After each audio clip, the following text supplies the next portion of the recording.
Egypt की एक site पर आर्कियोलॉजिस्ट को 100 से भी ज्यादा ममीज मिली जो इंसानों की नहीं बल्कि क्रोकोडाइल की थी। इन क्रोकोडाइल ममीज के कॉफिन पर कुछ लिखा हुआ था जिसको पढ़ने और समझने के बाद एक्सपर्ट्स हैरान और परेशान रह गए। नमस्ते दोस्तों, स्वागत है आप सभी का प्रामाणिक मुलाकात में, जहां हम आपको सुनाते हैं सच्ची घटित कहानियां और किस्से। और मैं हूं आपका कहानीकार व्यास और आप देख रहे हैं। दोस्तों, आज से हजारों साल पहले एंशिएंट इजिप्ट में जब लोग मर जाया करते थे तो उनको केमिकल लगाकर प्रिजर्व कर दिया जाता था ताकि उनकी बॉडी वक्त के साथ साथ खराब ना हो। प्रिजर्व करने के बाद मम्मी को उसके लेवल या फिर उसके ओहदे के हिसाब से डेकोरेट भी किया जाता था और फिर उसको जमीन के अंदर या फिर किसी टूम्ब के अंदर दफन कर दिया जाता था। वैसे तो इजिप्ट से आर्कियोलॉजिस्ट को कई ममीज मिल चुकी हैं, लेकिन आज जिन 7 ममीज के बारे में आप जानेंगे, ये वो ममीज थी जिनको जब पहली बार देखा गया तो एक्सपर्ट्स और आर्कियोलॉजिस्ट के लिए यकीन करना बहुत मुश्किल था। तो आइए शुरू करते हैं। Number 7, lady Roy.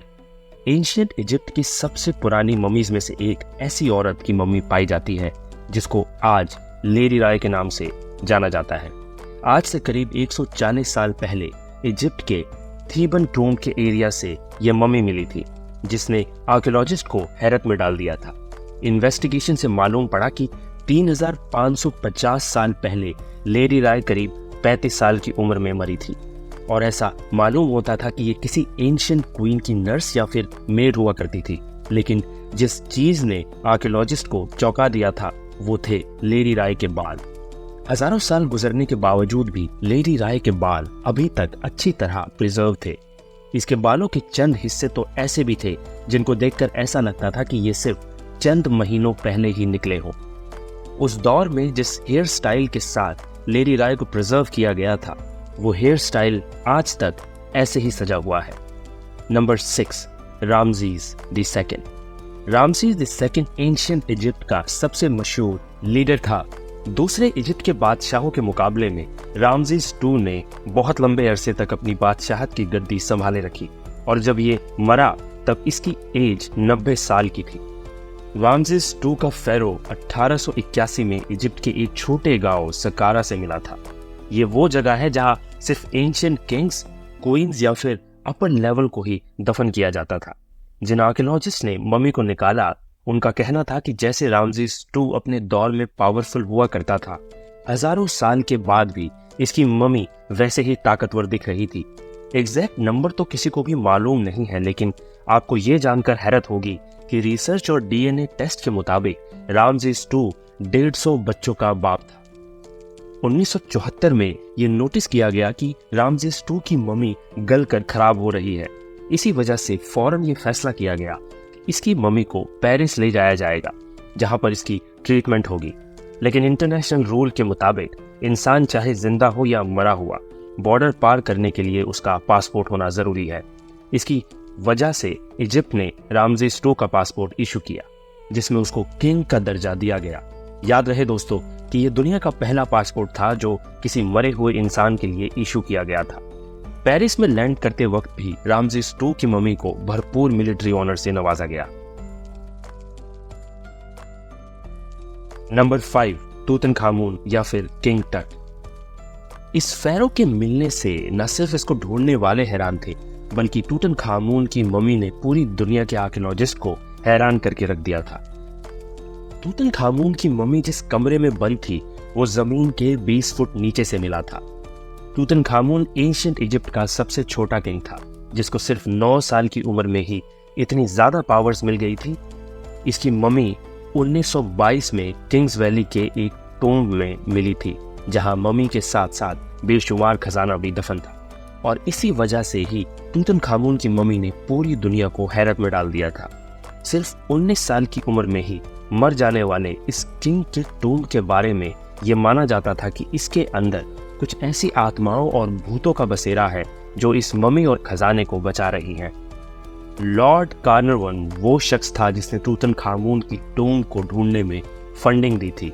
बड़ी अजीब बात है दोस्तों कि किंग टट की मम्मी मिलने के चंद ही दिनों बाद लॉर्ड कार्नरवन मच्छर के काटने की वजह से मर गया था। Number 4, crocodile mummies. इजिप्ट की एक एंशिएंट सिटी उमल भरी जात में आर्कियोलॉजिस्ट की एक टीम काम कर रही थी।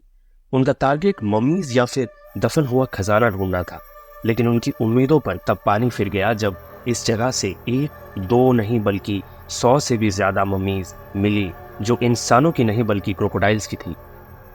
हजारों साल पुराने क्रोकोडाइल्स जिनको आलीशान तरीके से प्रिजर्व किया गया था। पहले तो आर्कियोलॉजिस्ट को यह समझ नहीं आ रहा था कि आखिर इंसानों की जगह क्रोकोडाइल्स को प्रिजर्व क्यों किया गया है, लेकिन बाद में इन क्रोकोडाइल के कॉफिन से कुछ ऐसी चीजें मिली जिन पर कुछ लिखा हुआ था, और तब इस मिस्ट्री का गेम ही पलट गया। आर्कियोलॉजिस्ट क्रोकोडाइल से ज्यादा उस लिखाई में इंटरेस्टेड थे जो हर क्रोकोडाइल के कफिन पर लिखी हुई थी। आखिर हजारों साल पहले एंशिएंट इजिप्शियंस का इन क्रोकोडाइल से क्या ताल्लुक था और इनको इतनी इज्जत से क्यों प्रिजर्व किया गया था?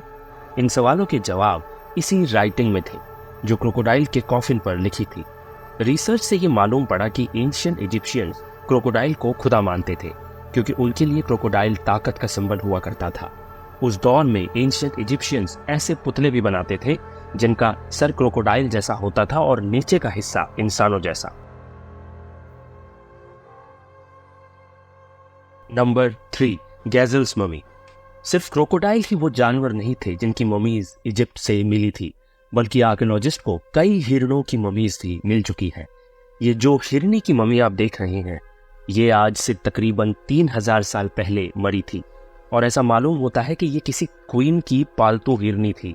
जब आर्कियोलॉजिस्ट को खुदाई के दौरान ये हिरनी मिली तो वो ये देखकर हैरान रह गए कि किंग और क्वीन के साथ हिरनी को भी शाही अंदाज में स्टफ करके दफन किया गया था।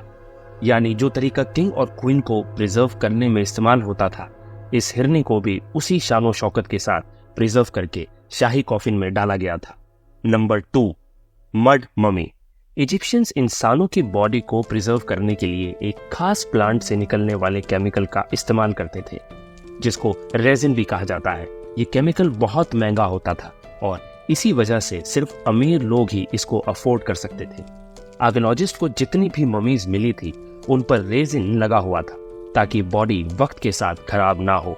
लेकिन ऑस्ट्रेलियन आर्कियोलॉजिस्ट तब हैरान रह गए जब उन्हें एक ऐसी ममी मिली जो रेजिन नहीं बल्कि मिट्टी से कवर हो रखी थी। ये ममी एक औरत की थी जो लगभग 25 साल की उम्र में मरी थी, लेकिन इसके कॉफिन पर मिट्टी के अलावा कुछ और भी था जिसने आर्कियोलॉजिस्ट को हैरानी में डाल दिया था। लैब टेस्ट से यह मालूम पड़ा कि ये मम्मी तो 3000 साल पुरानी थी, लेकिन इसके इर्द गिर्द जो मिट्टी लगाई गई थी वो इसके मरने के काफी सालों के बाद लगाई गई थी। रिसर्च के बाद ये समझा गया कि ये मम्मी किसी गरीब घर की औरत की थी जो रेजिन अफोर्ड नहीं कर सकती थी। इसी वजह से इसको मिट्टी से प्रिजर्व किया गया, लेकिन इसके मरने के काफी सालों के बाद इस पर मिट्टी क्यों लगाई गई, ये अभी तक आर्कियोलॉजिस्ट के लिए एक सवालिया निशान बना हुआ है। और अब नंबर 1, ममी विद टैटू। जिस्म पर टैटूज बनवाना आजकल के मॉडर्न दौर में फैशन समझा जाता है, लेकिन उस दौर में टैटूज की बहुत अहमियत हुआ करती थी। इजिप्ट के डेर अल मदीना के मकाम पर आर्कियोलॉजिस्ट को 7 ऐसी औरतों की भी ममीज मिल चुकी हैं जिनकी बॉडी पर टैटूज देखे गए हैं।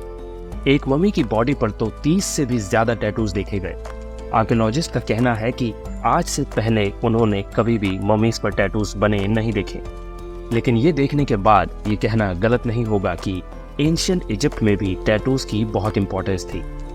एंशिएंट इजिप्शियंस जो अपनी हर टूम को डेकोरेट करने के मास्टर थे। किंग्स वैली से लेकर गीजा पिरामिड के अंदर हिडन चेंबर तक हर जगह हमें सिर्फ डेकोरेशन ही नजर आती है। हो सकता है ये 7 ममीज जिनके जिस्म पर टैटूज बने थे ये उस दौर में वॉल आर्टिस्ट हो और इनका किंग्स वैली के चेंबर्स को सजाने में भरपूर किरदार रहा हो। तो दोस्तों, ये थी आज की कहानी। अगर आपको ये कहानी पसंद आई तो लाइक और शेयर जरूर करें और हमारे चैनल को सब्सक्राइब करना ना भूलें, ताकि आपको ऐसी ही और दिलचस्प कहानियां सुनने को मिलती रहें। मैं हूं व्यास, आपका कहानीकार। अब अगली कहानी तक जिज्ञासु रहिए और सूचित रहिए। धन्यवाद।